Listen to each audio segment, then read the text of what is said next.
Vamos para o texto bíblico? Abra em Gênesis capítulo 22. Vamos para a pregação do Evangelho, para as boas novas, para a mensagem que cura, que sara, que restaura. Gênesis capítulo 22, facinho. Em nome de Jesus. Verso 1 até o 14. Hoje nós vamos ler bastante Bíblia, como sempre, muita Bíblia aqui, né? Então eu peço atenção sua, fome pelo reino, desejo, sabe, de ouvir a palavra. Se conecte com o Senhor, evite, sabe, às vezes as distrações, alguma coisa que acontece, fique em paz. Os irmãos estão servindo, vendo, tudo que, mas fique em paz. Conecte com a palavra, veja o que Deus vai tratar o seu coração nessa noite. Então abra em Gênesis capítulo 22. A partir do verso 1 nós vamos fazer a leitura. Você não trouxe, nós vamos projetar, mas é importante você ter sua Bíblia nas mãos, tá? Diz assim o texto, presta atenção. Passado algum tempo, Deus pôs Abraão à prova. Grifa essa palavra, se você está com a Bíblia de papel e gosta de rabiscar, de deixar, grifa a prova, dizendo-lhe: Abraão. Ele respondeu: eis-me aqui. Grifa eis-me aqui. Nós vamos ver essas passagens mais à frente e vai ser importante. Então disse Deus: tome seu filho, presta atenção, igreja, o que nós vamos ver hoje aqui. Tome seu filho, seu único filho, Isaque, a quem você ama, e vá para a região de Moriá. Sacrifique-o ali como holocausto, num dos montes que lhe indicarei. Vai pegando a visão, gente, do texto que o Senhor está tratando aqui.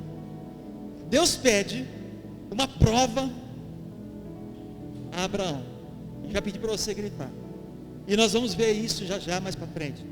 E essa prova é uma das coisas mais incríveis, poderosas e profundas de experiência.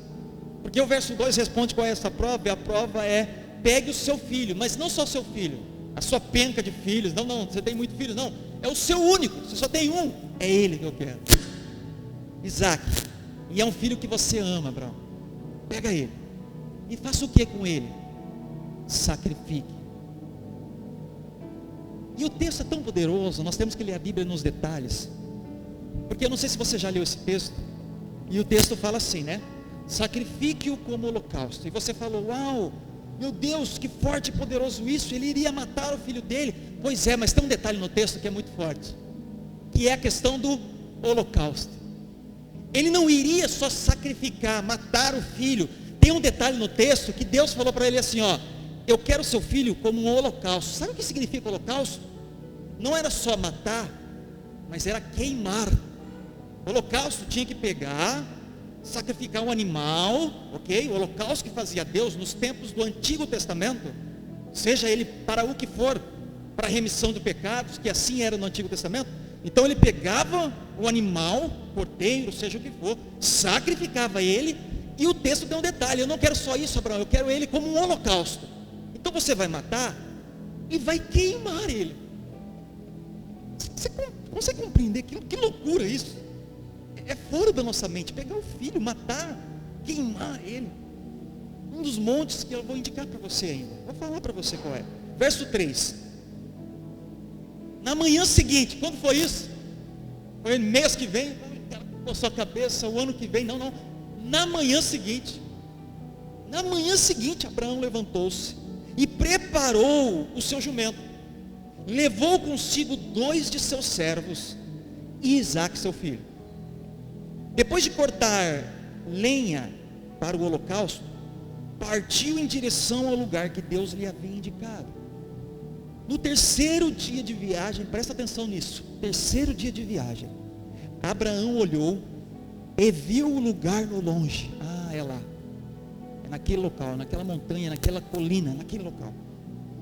Verso 5, disse ele a seus servos: fiquem aqui com o jumento, enquanto eu e o rapaz vamos até lá, depois adorarmos, voltaremos. Verso 6, Abraão pegou a lenha para o holocausto e a colocou nos ombros de seu filho Isaque. E ele mesmo levou as brasas para o fogo e a faca. Pega a visão, você conseguiu entender? Leia a Bíblia vendo a cena. Entende? Leia a Bíblia imaginando a cena. Imagina que você está na cena e você é um dos servos, você é uma das pessoas que estão passando na rua, e de repente você vê um jovem de 12, 13 anos com lenha no ombro, e subindo uma montanha, e começa a ver a cena. Agora, presta atenção no que eu quero dizer para você. Há algo semelhante aqui. Quem foi aquele que carregou a lenha sobre os seus ombros para o próprio holocausto? Quem foi esse? Para o próprio sacrifício. Está vendo a tipificação de Jesus aqui? Jesus está do início, do meio ao fim da Bíblia. É tudo sobre ele. É tudo sobre ele. Olha a tipificação de Jesus aqui em Isaque. Colocou os ombros, a lenha sobre os seus ombros e caminhou rumo ao sacrifício. Jesus tipificado. E caminhando os dois juntos, verso 7. Isaque disse a seu pai, Abraão, olha só. Meu pai. Sim, meu filho. Respondeu Abraão, Isaque. Perguntou. As brasas e a lenha estão aqui. Mas onde está o cordeiro para o holocausto? Gente, eu piro, eu fico vendo a Bíblia, eu fico imaginando, um menino com 12 anos andando, Abraão do lado dele, ele subindo lá a colina, e ele olhando, cara, nós vamos fazer um sacrifício. Ô pai, a lenha está aqui, o cutelo, mas cadê o holocausto? Imagina Abraão, nos tempos de hoje ele ia falar, sabe de nada, né? Guarda que vai vir para você. Verso 8, né? Verso 8. Respondeu Abraão, Deus mesmo há de prover o cordeiro para o holocausto, meu filho, e glória a Deus por isso. E os dois continuaram a caminhar juntos. Quando chegaram ao lugar que Deus lhe havia indicado, Abraão construiu um altar e sobre ele arrumou a lenha. Presta atenção. Amarrou seu filho Isaque e o colocou sobre o altar, em cima da lenha. Então estendeu a mão e pegou a faca para sacrificar seu filho. Mas o anjo, presta atenção nesse anjo com letra maiúscula. Todas as vezes que aparece anjo com letra maiúscula na Bíblia, é uma tipificação da presença do Senhor, de Jesus, ok? Não é um anjo com letra minúscula, é um anjo com letra maiúscula. É a tipificação de Jesus ali, o Pai, o Filho, o Espírito presente. Mas o anjo do Senhor o chamou do céu, Abraão, Abraão, eis-me aqui.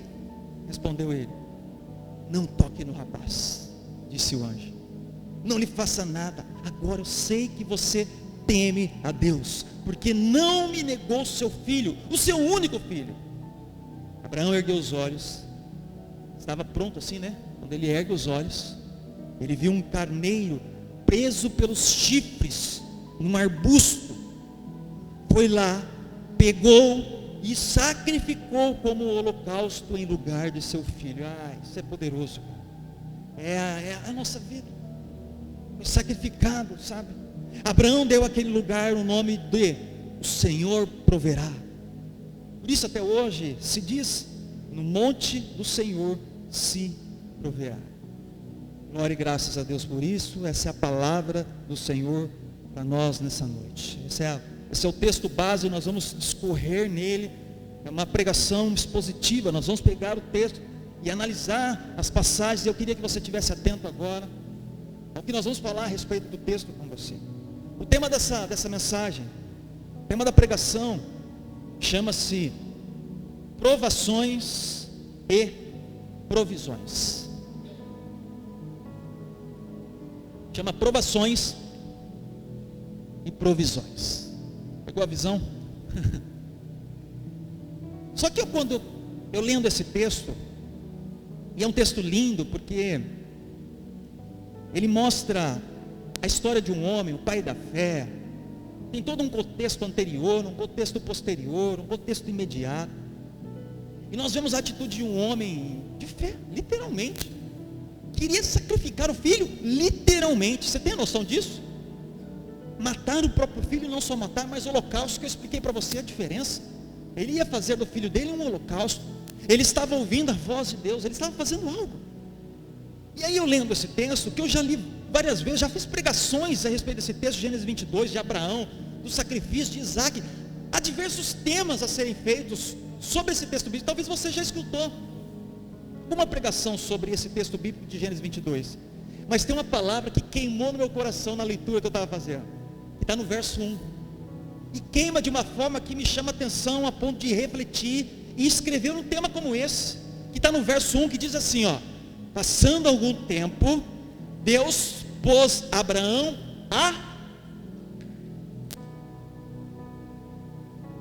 de novo, passando algum tempo, Deus pôs Abraão à prova, cara. Então isso me chama a atenção, porque talvez você está na sua mente assim, poxa, mas Deus tenta ninguém, prova ninguém. Eu acho que eu já ouvi de uma forma meio longe, distante a respeito disso, pastor. Alguém já me falou uma vez, e Deus tenta, prova, que loucura que é essa? E aí eu lendo esse texto, surge um problemaço que a gente precisa resolver. Nós vamos estabelecer aqui um princípio teológico, explicativo para você, que é preciso para você fazer a diferença entre tentação e a diferença entre provação. Eu já trouxe uma mensagem há um tempo atrás, há alguns anos atrás talvez, aqui na comunidade, muito semelhante a esse tema que nós estamos falando, de tentação e provação, e é preciso revisar isso, porque às vezes vai ficando no esquecimento, e nós confundimos tentação com prova, prova com tentação, e é uma loucura, e a gente não sabe o que é de Deus, se é de Deus, o que vem na minha vida, como passar, como suportar tudo isso. Então nós vamos fazer uma reflexão inicial para diferenciar tentação e provação. Abra comigo então, livro, carta de Tiago, capítulo 1, vai lá para o finalzinho da Bíblia, e nós vamos fazer uma diferenciação aqui entre prova e tentação. Diz assim, Tiago 1, verso 2 até o 4, presta atenção, eu queria que você ficasse atento, você precisa ficar atento para compreender o texto.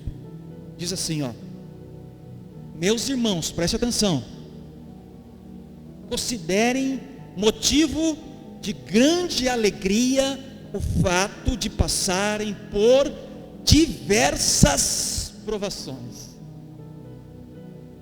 pois vocês sabem que a prova da sua fé produz perseverança, e a perseverança deve ter ação completa, a fim de que vocês sejam maduros e íntegros, sem lhes faltar coisa alguma.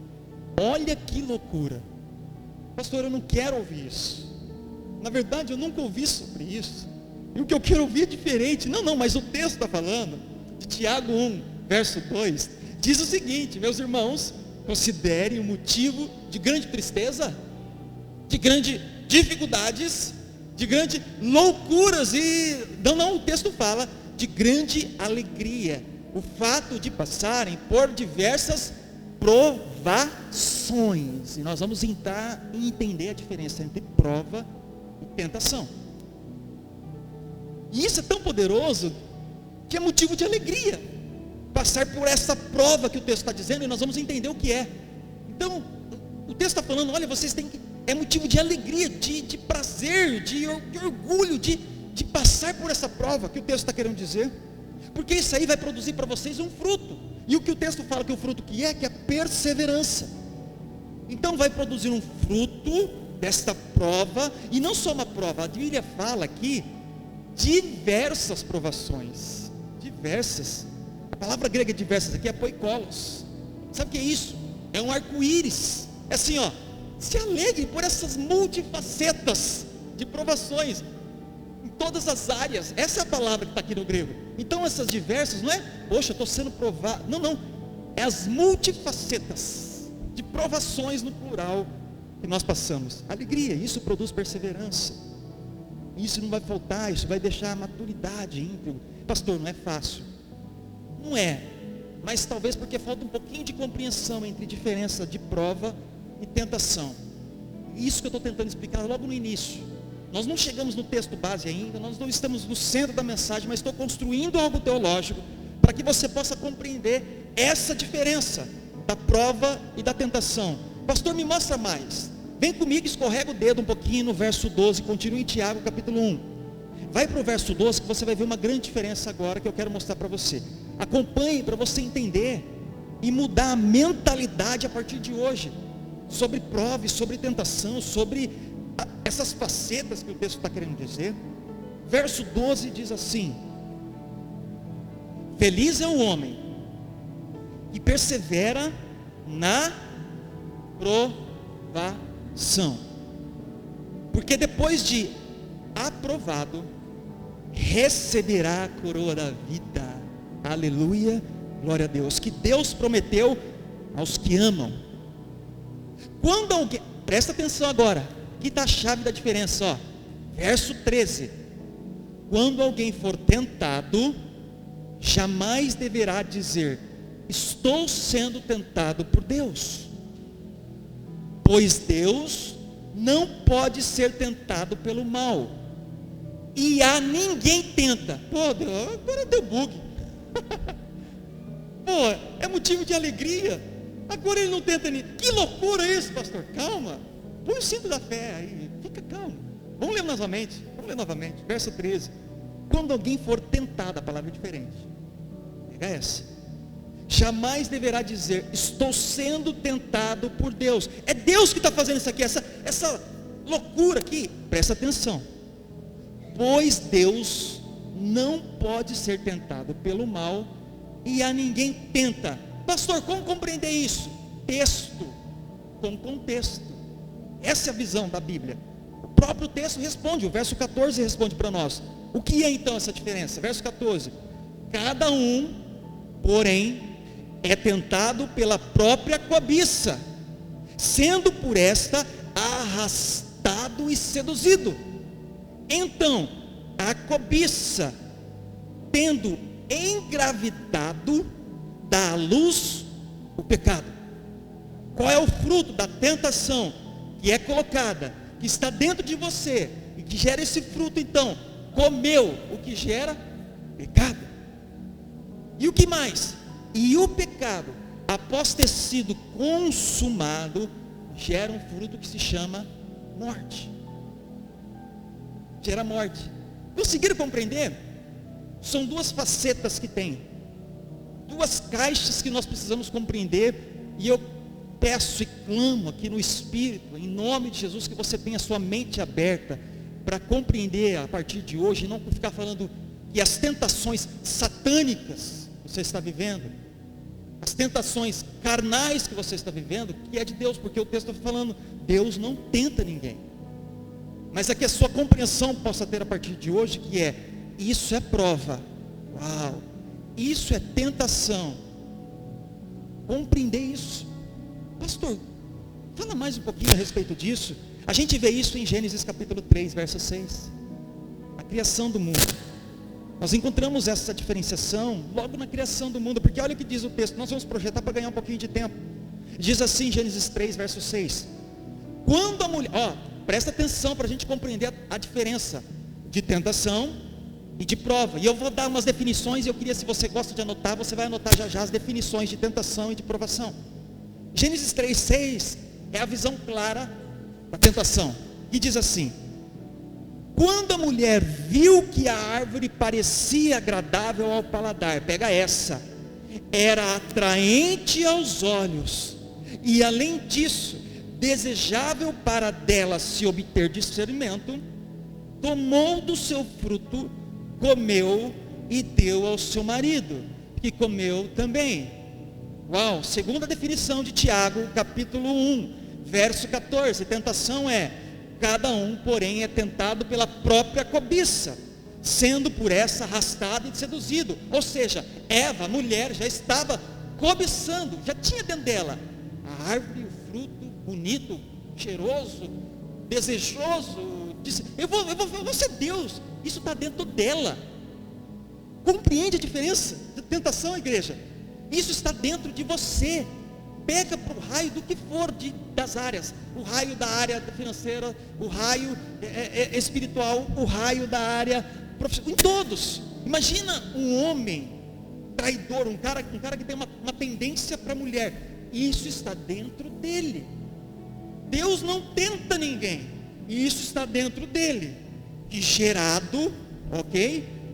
Qual que é o papel satânico, então? Ele pega os manjares do que está dentro do seu desejo, coloca diante de você assim, ó. Vem comer, vem comer, vem comer. Mas isso está dentro de você, queimando dentro de você. Aí o que você faz? Puxa isso. Em qualquer área. O cara que na área financeira, de dinheiro, é o cara, ó, rouba ali. Está vendo ali, cenzinho ali em cima? Isso está dentro de você. Cara, eu preciso de dinheiro. É dinheiro na minha vida, dinheiro. O que ele faz? Ele cria essas oportunidades. Isso não é de Deus. Deus não tenta, Deus prova, que é diferente. Então Satanás cria as tentações diante de você, que é algo que está dentro de você já está. É o que o texto de Tiago 1,14 nos fala. Cada um, porém, é tentado pela própria cobiça, que está dentro do próprio coração. Então eu venho para cá, o manjar é posto, e eu como. Pecado que gera morte. Essa é a diferença. E aí a definição que a gente pode trazer é muito simples. Tentação, por exemplo, são desejos que estão dentro de você. Desejos que estão dentro de você, que o diabo usa para te destruir. Porque Deus não tenta, segundo a palavra dele. Deus prova. E o que é aprovação, pastor? Vem do Senhor. Vem do Senhor. Por isso que o texto fala e a gente não compreende, fica bugado, porque nós não falamos isso na igreja, não é explicado, não é ensinado, não se fala a respeito disso. Por isso que o texto fala de Tiago, a gente não consegue compreender, que o texto fala assim, ó, feliz é o homem que persevera na provação.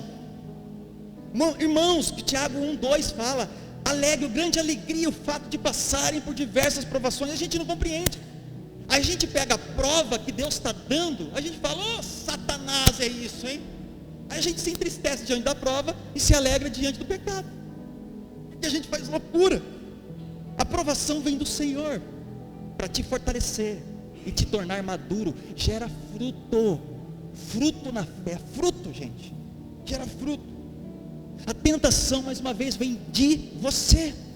E ela é potencializada pelo pecado enraizado numa vida longe de Deus. Quanto mais longe de Deus, relacionamento, leitura, jejum, busca, vivência com Deus, quanto mais longe de Deus, mais a parte pecaminosa, carnal dentro de mim começa a florescer. Sim ou não, igreja?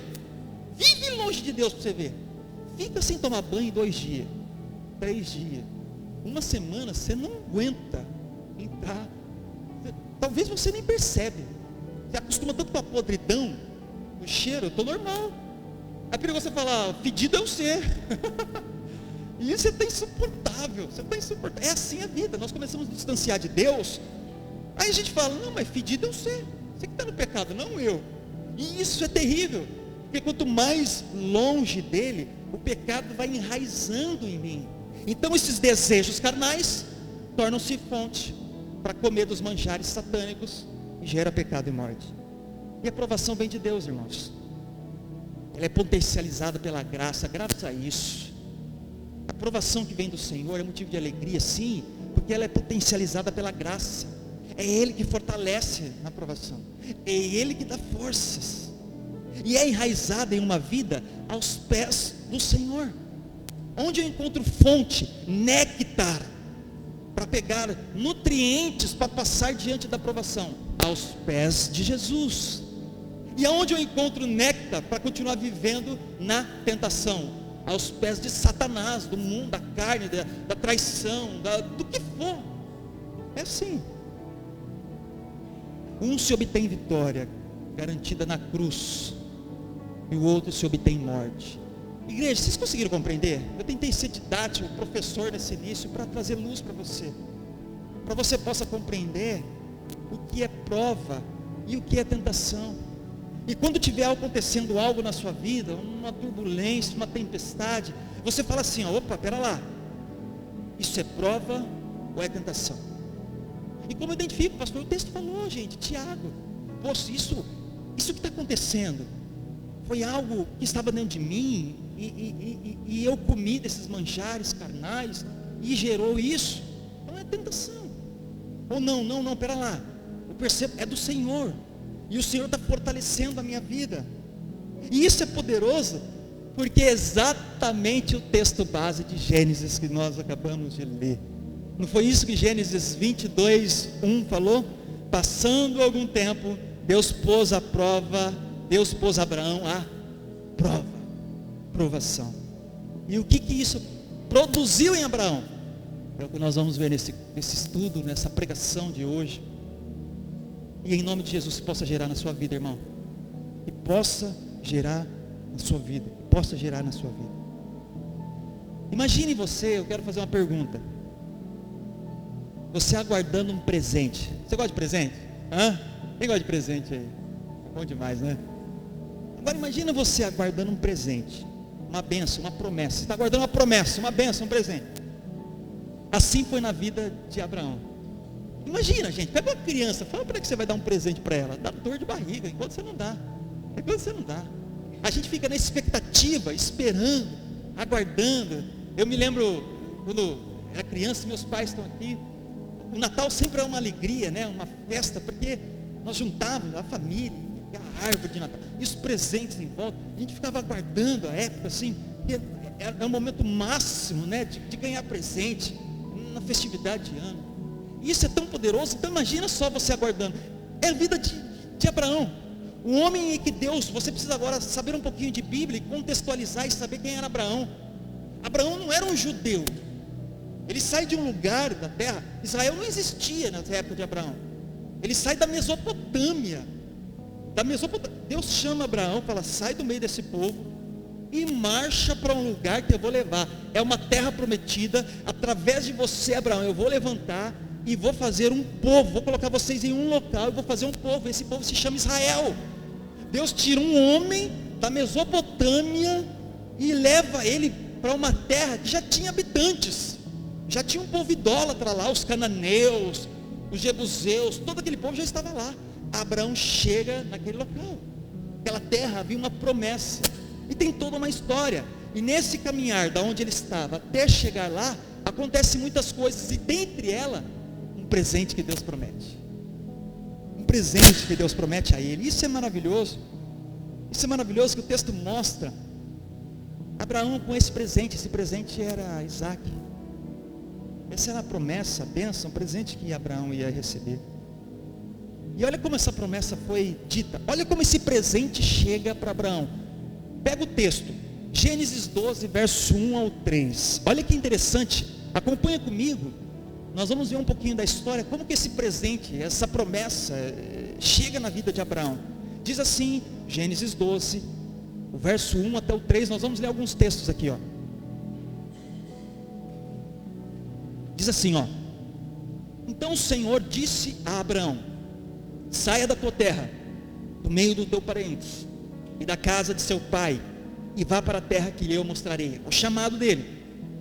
Verso 2, olha o presente, olha a promessa sendo construída: farei de você um grande povo e o abençoarei, tornarei famoso o seu nome, e você será uma bênção.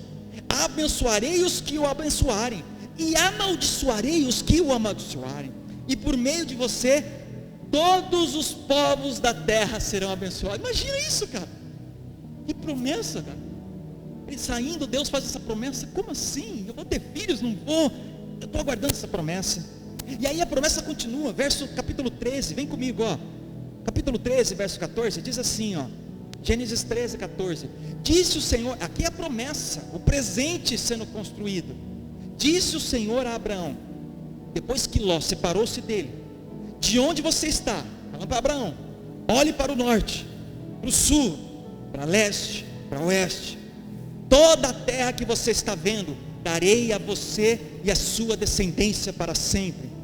Tornarei a sua descendência tão numerosa como o pó da terra. E se for possível contar o pó da terra, também se poderá contar a sua descendência. Gente, imagina isso. O cara não tinha um filho, e Deus está falando: sua descendência vai ser numerosa.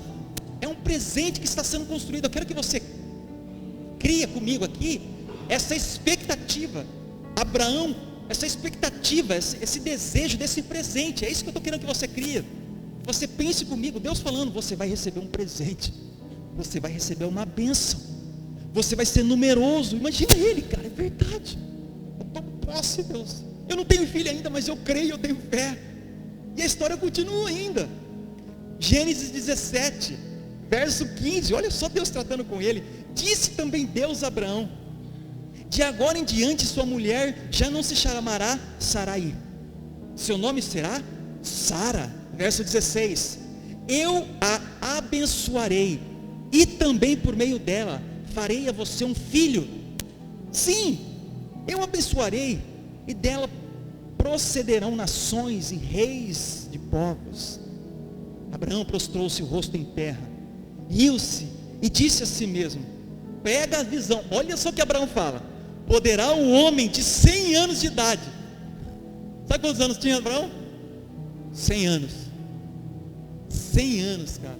E Deus falando, você vai receber um presente, uma bênção, uma promessa, você vai ser frutífero, filhos virão de você. E o cara com 100 anos, imagina, cara, 100 anos, de bengala, 100 anos, tem uma promessa para você, Abraão. Haja fé, haja fé, haja fé. Poderá dar à luz, olha só, verso 17, poderá um homem de 100 anos de idade gerar filhos? Poderá Sara dar à luz aos 90 anos? E Abraão disse a Deus, permite que Ismael seja meu herdeiro. Ele já tinha feito umas coisas erradas aqui. Um novo filho dele tinha nascido, um novo herdeiro, mas havia uma promessa segundo a voz de Deus para ele. Vai pegando a visão. A gente chega em Gênesis 21, o verso 1 diz assim: o Senhor foi bondoso, e aqui se cumpre o presente, a promessa chegou. O Senhor foi bondoso com Sara, e como lhe dissera, e fez por ela o que prometera. Sara engravidou e deu um filho a Abraão em sua velhice, na época fixada por Deus em sua promessa. O tempo foi exato. Pastor, que tempo é esse? Está no verso que a gente leu anterior. Depois você lê lá em Gênesis 17, está no verso 20, 21, anota aí para você estudar. E na época certa, fixada por Deus. E o verso 3 diz: Abraão deu o nome de Isaque ao filho que Sara lhe dera. Ai, como é lindo ver as histórias bíblicas acontecendo, igreja. Como é lindo. E é tão poderoso que eu tentei criar em você a expectativa de Abraão. Os anos passando, a promessa sai da terra, vai para um lugar, você vai ser uma bênção, frutífero, nações virão de você. E o cara foi envelhecendo, 100 anos. E como que vai ser isso? Como que vai ser isso, meu Deus? Como que isso vai acontecer? E aí é o momento que nós estamos, que ele é chamado a devolver. Obrigado, André. Ele é chamado a devolver esse presente. E imagina você, igreja, você quando criança, porque a cabeça sua agora talvez não está assim, mas lembra você quando criança, seu pai chegou e falou, você vai ganhar uma bicicleta. Como que você ia ficar? Quando, pai? É hoje? É hoje? É hoje? Não, é no Natal. Puxa vida. E aí, passando, setembro, chega dezembro, você ganha a bicicleta. Aí você ganhou a bicicleta, deu alguns anos de andando com ela, alguns dias, tal. Teu pai fala assim, ó, devolve a bicicleta. E você ia falar, tá doido? Não. É o que aconteceu com Abraão. O presente, a bênção, a promessa que havia, ele foi chamado a devolver esse presente, essa bênção. Como você sentiria, cara? Como você sentiria? E aí é nesse momento, igreja, que nos encontramos em um grande dilema. Em um grande dilema. Eu tenho vivido para o Senhor, mas as coisas não estão nada fáceis, pastor. Eu tenho pago um preço, eu venho, eu participo, eu escuto. Eu tenho vivido para o Senhor, mas as coisas não estão fáceis, nada fáceis. Eu tenho sido provado a todo momento. O que eu devo fazer, pastor? Cadê a provisão de Deus? Cadê a provisão de Deus? Cadê Deus? Diante da prova, que agora você sabe diferenciar, né? Tentação de prova. Então você está na prova, que é Deus, e a sua mente ainda está. Cadê Deus nessa situação? Cadê Deus? E eu quero fazer algumas reflexões à sua vida e te ajudar a pensar nesse tema, provações e provisões. A primeira reflexão que eu quero fazer com você é o seguinte: pense comigo. O Deus da bênção, irmãos, grava isso. Grava isso. O Deus da bênção é maior que a bênção de Deus. O Deus da bênção é maior que a bênção de Deus. E eu vou te ajudar a pensar sobre isso. Hebreus capítulo 11, verso 17, diz assim. Hebreus 11, 17. Para te ajudar a pensar sobre o Deus da bênção é maior que a bênção de Deus. Hebreus 11, 17 diz assim: pela fé, Abraão, quando Deus o pôs à prova, mais uma vez aqui, ó, a mesma palavra, ofereceu Isaque como sacrifício. Aquele havia recebido as promessas, estava a ponto de sacrificar o seu único filho. Embora Deus lhe tivesse dito, por meio de Isaque, a sua descendência será considerada. Havia uma promessa para ele, e mesmo assim ele cumpriu. Verso 19. Abraão levou em conta que Deus pode ressuscitar os mortos, e figuramente recebeu Isaque de volta dentre os mortos. Sabe, igreja, o que eu quero tratar com você nesse primeiro ponto, sobre as provações, as provisões, e fazer o seu olhar a partir de agora, sabe, desse tempo que nós estamos vivendo, do tempo que você chegou até aqui, do tempo de caminhada que você tem com a IBC, do tempo de fé que você tem, de caminhada com Deus. Eu quero que sua mente, a partir de agora, esteja voltado para o Deus da bênção, para o Senhor. Pastor, mas eu preciso da bênção. Sim, fique em paz, que Ele faz conforme Ele apraz, no tempo dEle, e conforme Ele quer com cada um.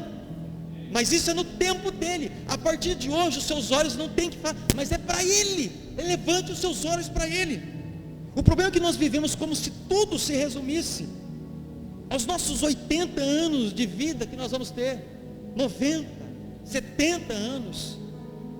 E a pergunta que eu quero fazer para você é que essa proposta das provações e provisões para te fazer caminhar de uma forma diferente da vida agora, das coisas que estão acontecendo, será que nós não estamos amando mais aquilo que estamos recebendo do que aquele que nos tem dado?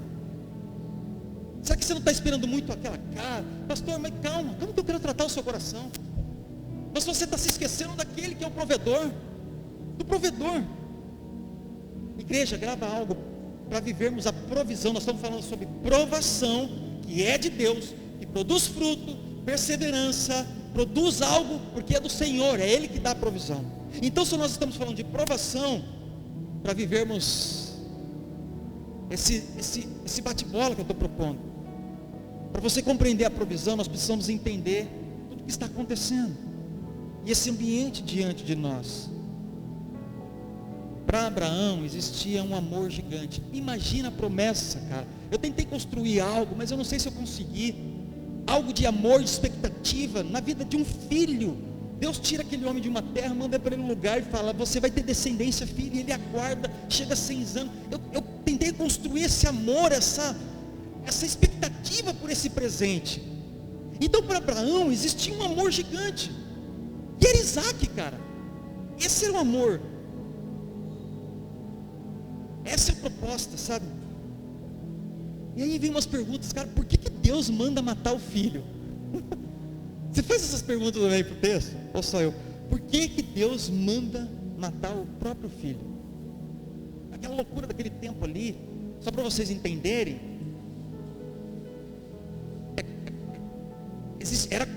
era comum sacrificar humanos, inclusive os filhos, a outros deuses, mas não ao Deus de Abraão, de Isaac, de Jacó, de Israel. Essa não era uma prática comum, aliás, era abominável a Deus. Mas por que ele pede? Era comum aos povos pagãos que estavam em volta. Eles matavam, sacrificavam humanos, o próprio filho, aos deuses com letra minúscula. Por que ele pede para fazer isso? Sabe qual foi a atitude de Abraão diante disso? Qual foi a atitude de Abraão? Fazer com que o Senhor esteja em primeiro lugar, mesmo diante de uma grande promessa, de um grande amor que Deus trabalhou durante anos na vida desse homem. É saber: olha, Abraão, vamos provar para ver se eu o Senhor, sou tudo em você mesmo. Ou você está amando mais Isaac, ou você está amando mais a mim. Essa era a ideia. Então o que eu quero propor para você nesse primeiro ponto é: tudo o que vier a se tornar primeiro lugar na minha e na sua vida, esse passa a ser o seu Deus. Você sabia disso? Nós estamos tratando hoje ali na sala de novos, falando um pouquinho sobre idolatria. E nós somos muito bons em apontar o dedo para os católicos, não é? Não é assim? A gente pega os católicos e fala: ah lá, e as estátuas dele, e não sei o que. E sabe quem é o povo mais idólatra? É o próprio povo evangélico. São os próprios evangélicos, povo místico. E faz o seguinte, ó: se eu falar assim, ó, vou comprar uma caixa de 70 mil canetas, e eu fazer um vídeo, eis que a caneta ungida do pastor Léo, leve para casa, e você vai assinar os próprios contratos nos próximos dias, você vai ser abençoado demais. Vai fazer fila. Faz fila assim, ó. Cadê a caneta? Cadê a caneta? É ou não é assim?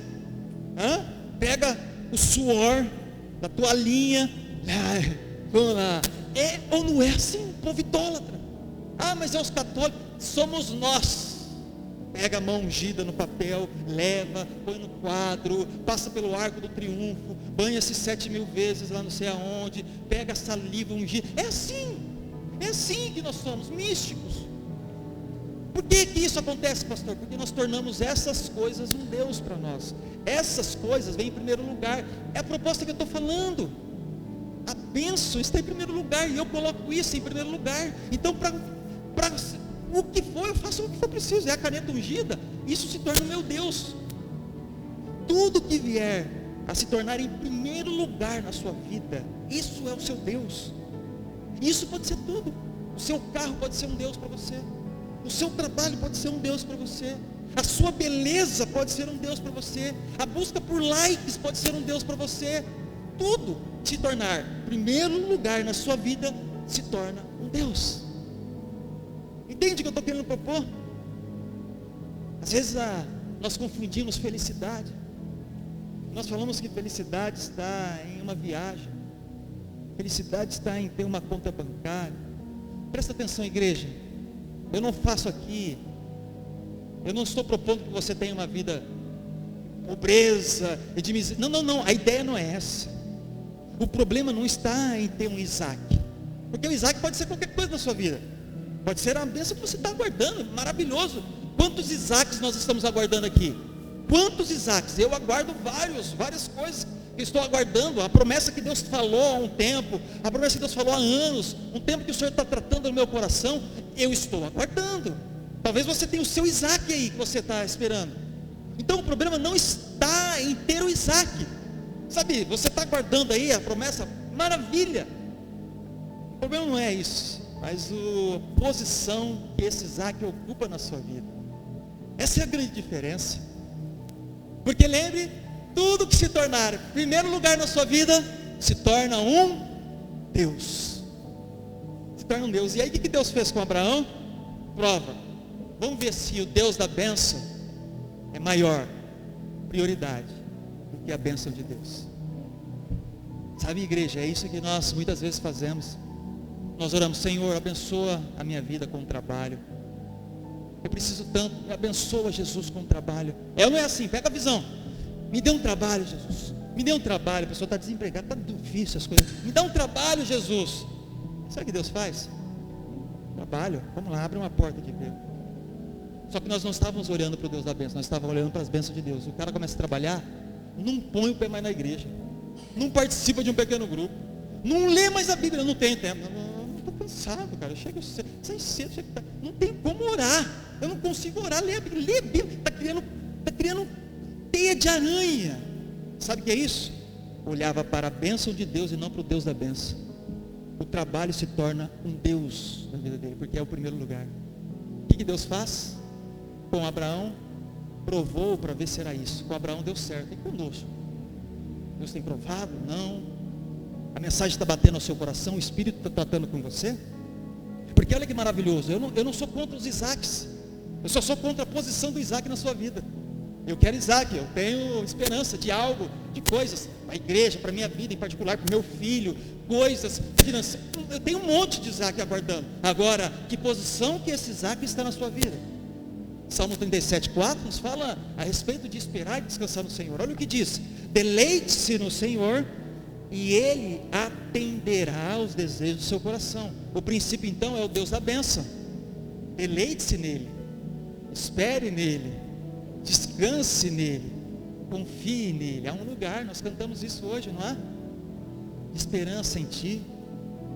Há um lugar onde a minha fé não é enfraquecida, ela é fortalecida, é no Senhor. Igreja, é sobre esse ponto que a gente precisa entender: provação e provisões do Senhor. Provações e provisões do Senhor. Porque agora eu quero tratar o segundo ponto com você. Já que você compreendeu que o Deus da bênção é maior que a bênção de Deus, a sua visão agora, a partir de agora, está assim: eu estarei olhando para o meu Senhor, e o tempo que Ele vai fazer é com Ele. Você compreendendo isso, você consegue, no tópico 2 agora, leia Gênesis, capítulo 22, verso 4, e eu vou falar qual que é o tópico 2 já já. Gênesis 22, nós vamos ficar no texto de Gênesis, tá? É o texto de Gênesis, que é o texto base. É apenas um verso que nós vamos ler, e eu preciso que você compreenda. Gênesis 22, verso 4.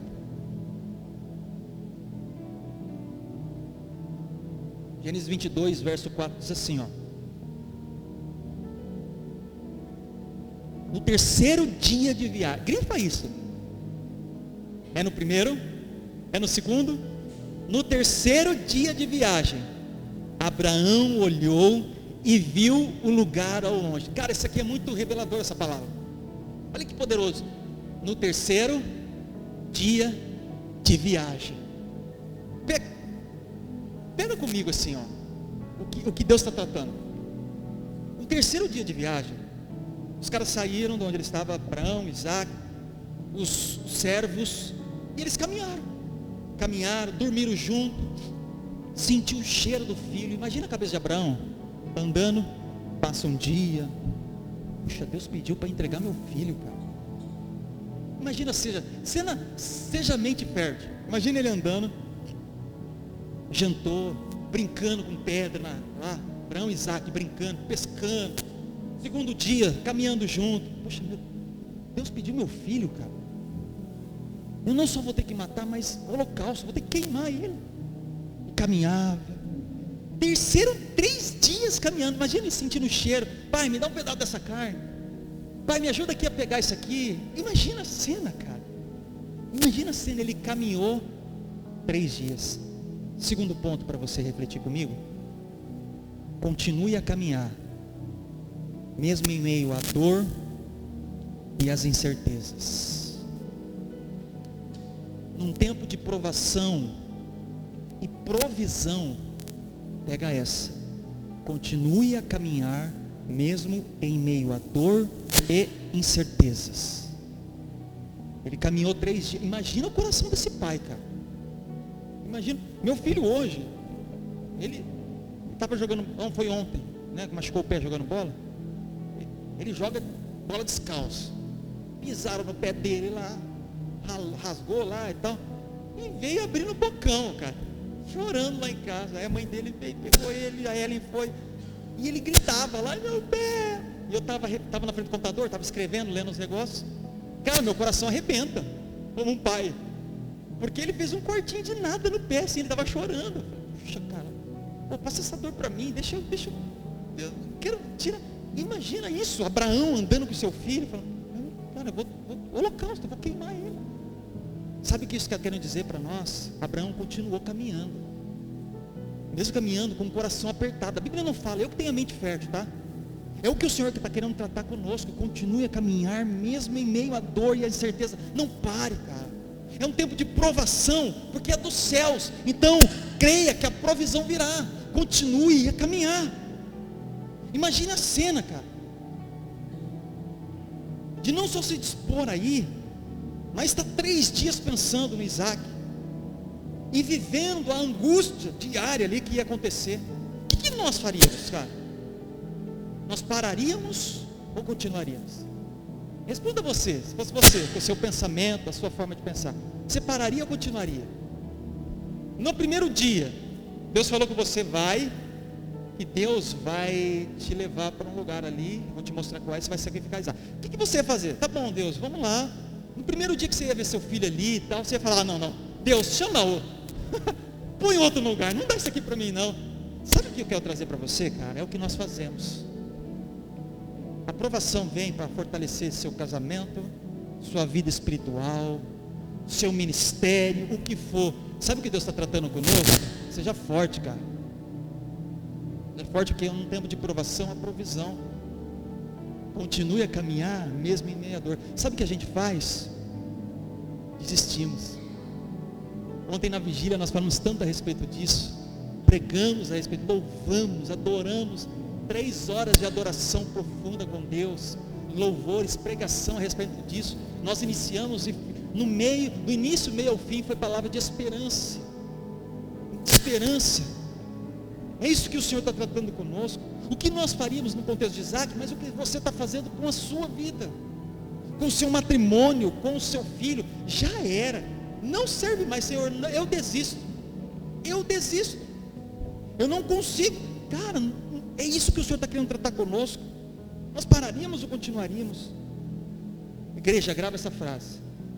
Toda provação vem acompanhada de uma provisão. Gravou? Toda provação vem acompanhada de uma provisão. Repete comigo, vamos lá.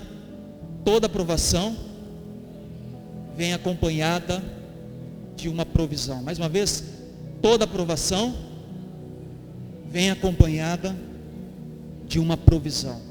Pastor, de onde você tira isso? Você é maluquez. Eu tiro da Bíblia. Vem comigo em 1 Coríntios capítulo 10, verso 13. Eu mostro para você que poderoso que é. A prova é dos céus. É Deus que estabeleceu essa prova na sua área, na vida, na situação que você está, seja ela qual for. A aprovação é sua. Ah, pastor, você não quer um pouquinho da minha prova? Não, eu já tenho um monte, fica com a sua. Mas calma, ó. Porque ela vem acompanhada de provisão. Olha o que o texto diz, Coríntios 10, 13. Primeira, não sobreveio a vocês tentação. Ah, agora eu fiquei maluco. O pastor falou que era provação, não era tentação. Agora danou-se. Que não fosse comum os homens. Calma. A palavra no grego ali, tentação, é a mesma palavra da anterior que nós lemos. É prosknel. É a mesma palavra que significa o mesmo sentido. É a prova que vem do Senhor. E Deus é fiel, continuando no texto. Ele não permitirá que vocês sejam tentados, mas é a palavra grega prosknel, provados, porque vem dele. Tiago nos fala a respeito disso. Além do que podem suportar. Olha que poderoso isso. Mas quando forem tentados ou provados, que é a palavra grega aqui, ele lhes providenciará um escape, para que possam suportar. Deus está provando, vem o escape dele. Glória a Deus por isso, igreja. Deus está provando, vem a provisão dele. É sobre isso que eu estou falando. Toda aprovação acompanha uma provisão. Prova, provisão. Prova, provisão. O texto diz que ele não vai colocar diante de nós coisas que não são suportáveis. Pastor, está difícil demais. Eu não gosto. Calma. É do Senhor, é prova, Ele estabeleceu na sua vida, está te fortalecendo. Isso vai produzir frutos, maturidade na sua vida. Se é do Senhor, calma, você não está sozinho. Existe o Deus poderoso que está contigo e vai providenciar um escape na sua vida. Diferente se for a tentação que está dentro de você e você come, aí sabe o que acontece? Você está sozinho, dá da mão com Satanás, com os amigos, é isso. Sabe, igreja, saber ouvir a voz de Deus faz toda a diferença na prova. Grava isso. Saber ouvir a voz de Deus faz toda a diferença na prova. Eu estou partindo de um princípio de provação.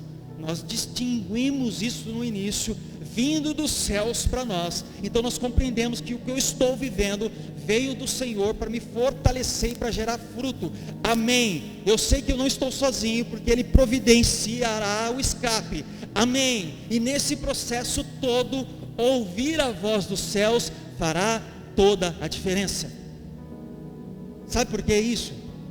Gênesis 22, 10, o texto base que diz para nós assim: Abraão estava lá, todo naquele contexto, e acontece isso, ó. Então estendeu a mão e pegou a faca para se... Imagina a cena, Isaac aqui, imagina Isaac na mesa, amarrado, pé à mão. Pai, o que você vai fazer? O que você está fazendo, pai? Ele não sabia, ele não queria ser morto, não. Me mata aí, pai, porque nós servimos um Deus que vai... Não, imagina ele amarrado, a Bíblia não fala, é minha cabeça fértil mesmo. Pai, tira isso de mim, pai, não. E Abraão assim, verso 10, ó. E estendeu a mão e pegou a faca para sacrificar seu filho. E aqui é a chave, que absurdo. Você precisa ouvir a voz de Deus. Ouvir a voz de Deus. Sabe o que aconteceu? Mas o anjo com letra maiúscula do Senhor o chamou do céu: Abraão. Eis-me aqui, respondeu ele. Ficou pronto assim, ó. Não, pai, Abraão. Uma voz diferente aqui. É a voz do meu Deus, cara. É a voz do Deus. Sabe o que acontece nesse processo todo? Quando nós damos ouvidos mais àquela amiga fofoqueira sua. Você está passando por um momento difícil? Eu gosto muito de usar exemplos desse relacionamento, porque é fácil de compreensão, que é a realidade. Você está passando um momento difícil, nós não escutamos a voz de Deus.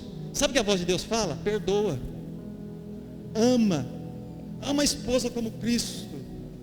Caminha junto, mais uma milha, dê a face. Aí sabe o que a gente faz? Balela. Aí sabe o que a gente faz? Dá ouvido à voz daquela amiga fofoqueira sua, que está falando: larga mesmo. Mete o pé. Vem ser feliz comigo e vai dar tudo certo. Aí você fala: é isso mesmo que eu preciso, ser feliz. Pô, gostei disso. Frase impactante, vamos embora. É assim. Deus está falando: cuide do seu filho. Aí você fala: não, deixa que a internet, o YouTube eduque ele. Cara, nós precisamos ouvir a voz de Deus. Imagina a cena se Abraão não ouve a voz de Deus. O que tinha acontecido? Sim ou não? Está lá. Não escutou, não quer ouvir a voz do Senhor, tá? Beijinho, tchau, Isaac. Não escutou a voz de Deus. Então o que está acontecendo conosco? Estamos sacrificando coisas que não eram para sacrificar, porque não estamos ouvindo a voz de Deus, cara.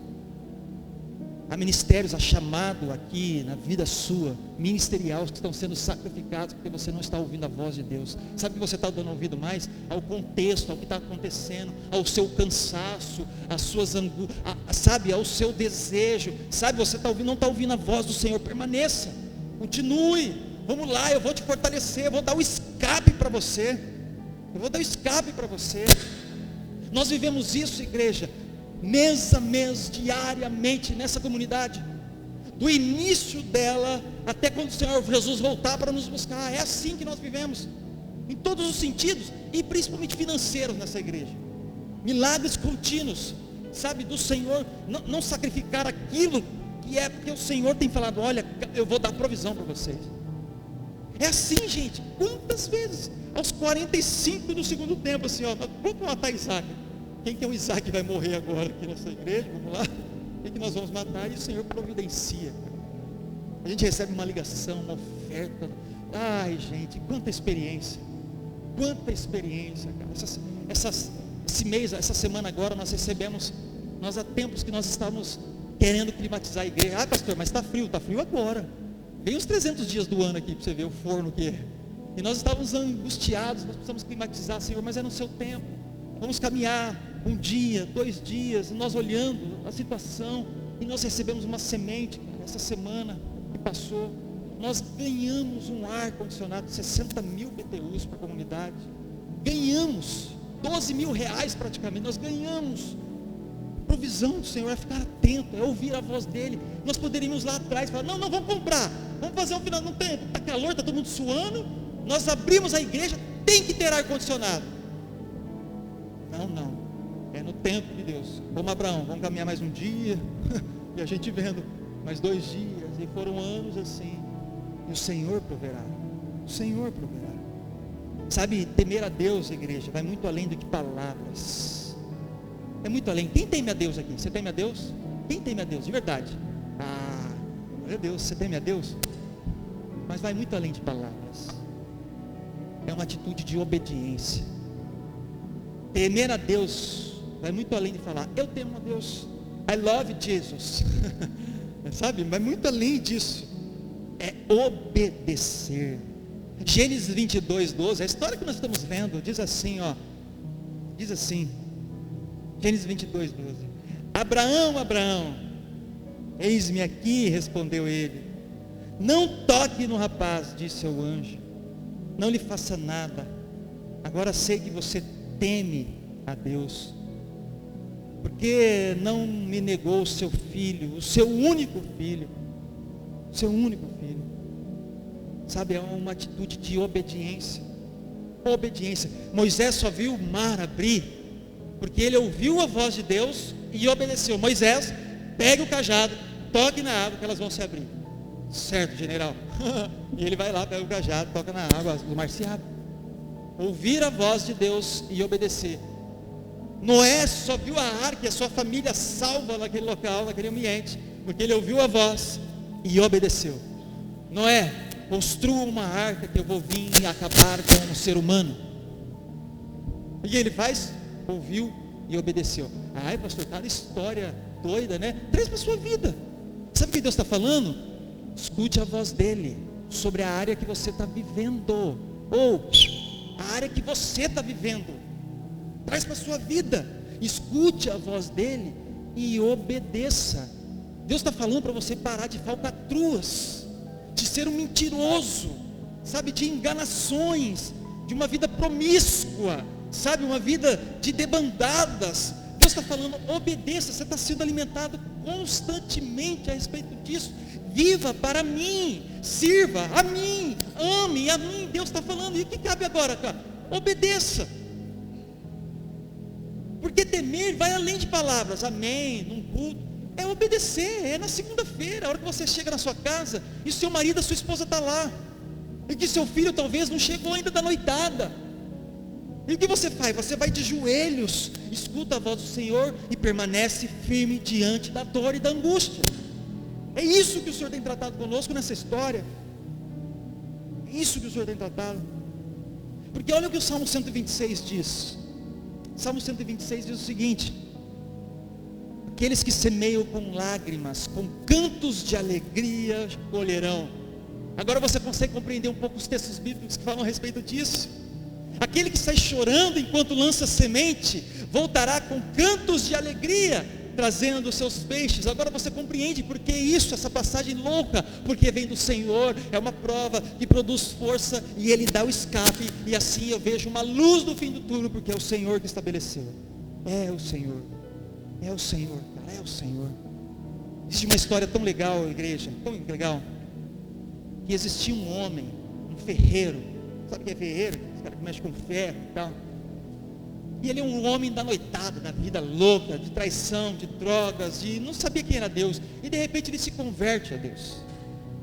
Ele se converte a Deus. E aí um dos amigos dele vai lá na oficina dele, no local lá que ele tinha, e vê a vida dele. E vê lá ele martelando ferro.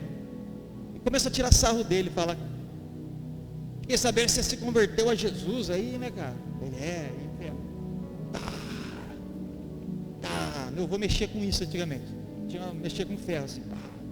Aí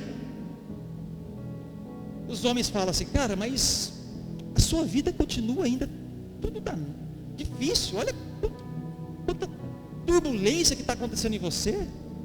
Parece que quando a gente vem para Jesus, as coisas mudam, a sua vida ainda, sabe, umas tempestades acontecendo, dificuldades na sua vida. Por que está acontecendo isso, cara? Ele não soube responder, ele se aquietou. Passou um dia, 2 dias, uma semana, o Espírito falou no coração dele, ele estava lá mais uma vez martelando ferro. E aí esses mesmos amigos vêm e falam: cara, e aí? Conseguiu encontrar uma resposta? Por que a vida é cheia de turbulências e tempestades para quem vem para Cristo? E por que isso? E ele sabiamente compreendeu, o Espírito falou ao coração dele: olha, está vendo esse ferro aqui? Eu estou martelando? Estou. eu coloco ele no fogo mais potente que existe. E quando eu coloco ele no fogo, eu tiro, e com essa marreta aqui eu consigo moldar esse ferro conforme eu quero. Eu deixo ele mais fino, tá vendo? Ó, fogo e marreta. Eu vou moldando ele. Fogo e marreta. Tá pegando a visão?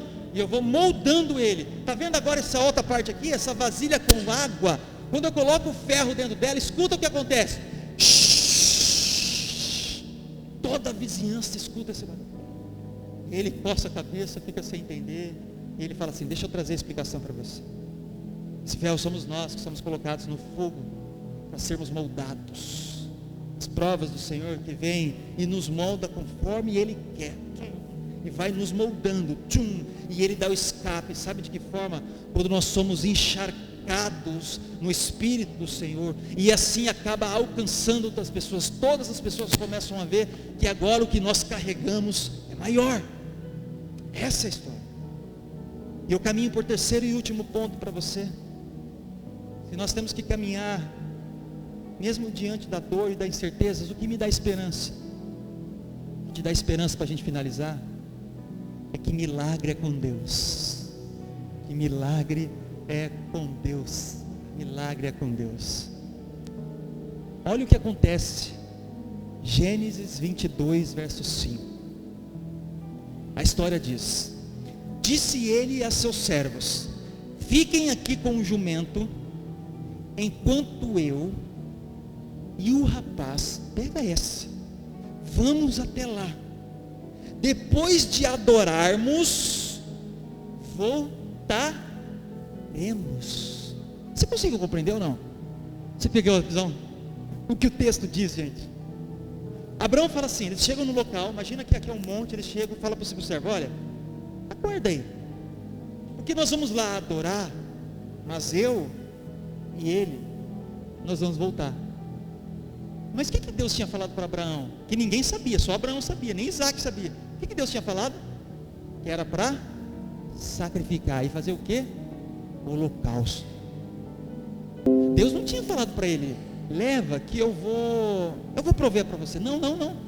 Leva lá, sacrifício, que eu vou dar um cordeiro lá no meio dos arbustos. Não fez isso.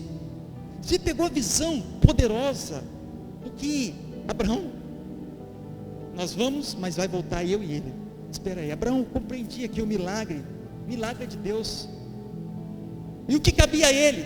Obedecer apenas. Ele sabia tanto disso, que ele diz para os servos que nós vamos subir, adorar, e vai voltar eu e esse menino aqui. A obediência produz milagre. A obediência produz milagre. Quando vivemos em obediência no Senhor, os milagres fazem sentido para nós, principalmente nas pessoas que estão à nossa volta. Principalmente, sabe, igreja, sabe como Isaac aprendeu a melhor didática sobre fé? Na prática e na obediência. E imagina só, vamos falar sobre fé, capítulo 1, verso 2 da apostila 5, que está na escola dominical. Beleza, eu vou trazer para vocês, mas como que é a prática? Diária, obediência, no dia a dia, você vai aprender. Assim foi com Isaac. Não foi só no culto, na escola, foi na segunda-feira, quando ele saiu do culto, porque o pai dele pegou ele e amarrou a mão dele, e amarrou o pé, e colocou ele sobre uma tábua, e ia sacrificar. Imagina ele: não, pai, não faz isso. É fé, meu filho, é fé. Pai, eu tenho fé. É fé, meu filho. Aí de repente ele ouve assim: fé. Ufa, cara, eu tenho fé agora. É no dia a dia, cara. Ele aprendeu sobre fé na prática. Ele ouve assim um carneiro preso no arbusto. Ele fala: isso é fé. Isso é fé, cara. Isso é fé. Isso é fé. Não é só da boca para fora. Isso é fé. Eu sei agora o que é fé. Ai, como é poderoso, cara. Como é poderoso. A provisão que você tanto aguarda vem do Senhor. Sabe a provisão que você aguarda? Sabe a provisão que você aguarda? Restauração na sua casa, vida no altar dos seus filhos, uma restauração financeira, a sua saúde, o milagre que você está esperando, vem do Senhor, do Senhor, do Senhor. O que Ele pede para nós? Obediência, obediência, obediência, obediência. Sabe o que Deus está querendo tratar conosco? E eu quero finalizar com Gênesis capítulo 22, verso 15. Se você pode abrir, se você puder ficar de pé, para a gente pensar a respeito disso. Que a obediência, o grande valor que ela tem, nessa provação que você está vivendo, na provisão que Deus vai trazer. A obediência faz todo sentido. A obediência, naquele jovem rico, lá de Mateus 19, o jovem fala assim para ele: Jesus, eu quero te seguir, o que precisa fazer? Obedeça os mandamentos. Aí ele fala: eu faço tudo isso, eu faço isso também, Jesus, eu faço. Aí Jesus manda para ele uma ordem: pega o que você tem e dá para os pobres, vende e dá tudo. O que ele faz? Ele faz isso, ele obedece ou não obedece? O que ele faz, igreja? Ele obedece ou não obedece? A Bíblia diz que ele vira as costas, se entristece e vai embora. Não obedeceu. Poderia provar um grande milagre. Sabe qual é o maior milagre? Salvação. Salvação. Ele vira as costas e fala: eu prefiro a bênção de Deus do que a Deus da bênção. Então, deixa eu continuar. Tchau. Tchau. Quantos de nós estamos virando as costas para o reino? Gênesis 22, 15 diz assim: o quanto a obediência é importante.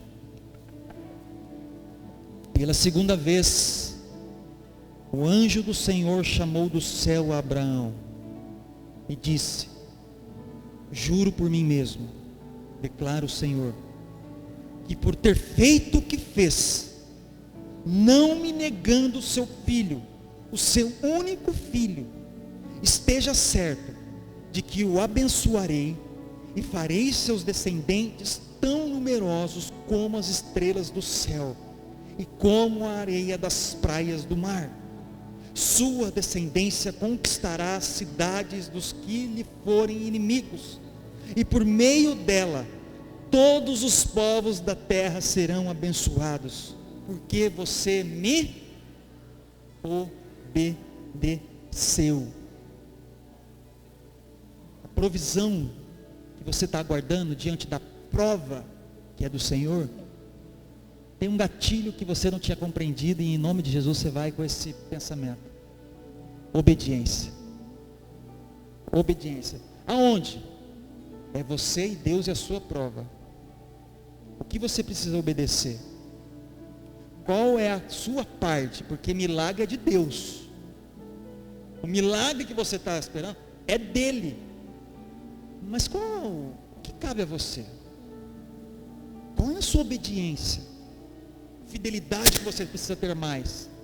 Qual é a área que Deus tratou o seu coração nessa noite? O Espírito tratou o seu coração nessa noite?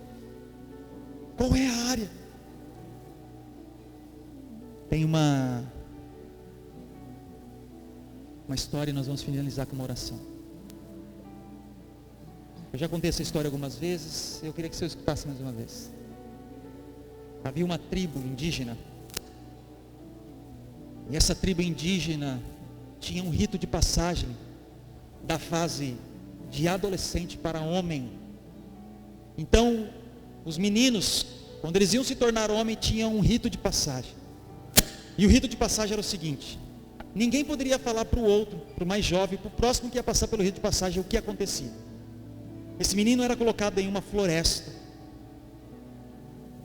os olhos vendados, e ele tinha que passar a noite toda sentado nessa floresta, sem se mover, sem gritar e sem falar nada, quieto.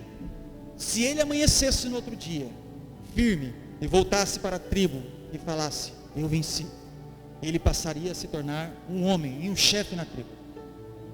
O mais incrível é que ele chegava à noite, os olhos vendados e quieto, os barulhos das corujas, barulho dos bichos, do vento soprando nas árvores. Ele ficava ali a noite toda. E nenhum deles podia contar o que acontecia. E sabe o que é mais incrível? No outro dia, quando eles amanheciam, eles percebiam que o sol já estava batendo e queimando. Quando eles abriam a venda e abriam os olhos, eles viam na frente dele o pai dele a noite toda ali junto com eles. E nenhum deles podia falar o que acontecia. Mas era um estado de confiança e saber que alguém estava junto. Sabe quem é esse alguém na sua vida? É Deus, é Jesus. E eu queria que você fechasse seus olhos e nós pudéssemos orar a respeito disso. Em tempos de provações, saiba que vem a provisão. Saiba que vem a provisão dos céus. Você, esse jovem que está passando para a fase adulta, e está sentado na mata, e você tem escutado os morcegos passar, o vento soprar, os bichos vindo, o frio chegando em você, o medo batendo, a incerteza, o que vai acontecer. Eu não vou aguentar. Talvez você está falando assim, eu não suporto mais, eu não consigo. E aí a hora que você abre os seus olhos, cara, eu sempre esteve contigo. É uma questão de fé, e de esperar e confiar nele. Deus tratou no seu coração nessa noite sobre provação e provisão. Senhor, nós apresentamos nossa vida a Ti com amor.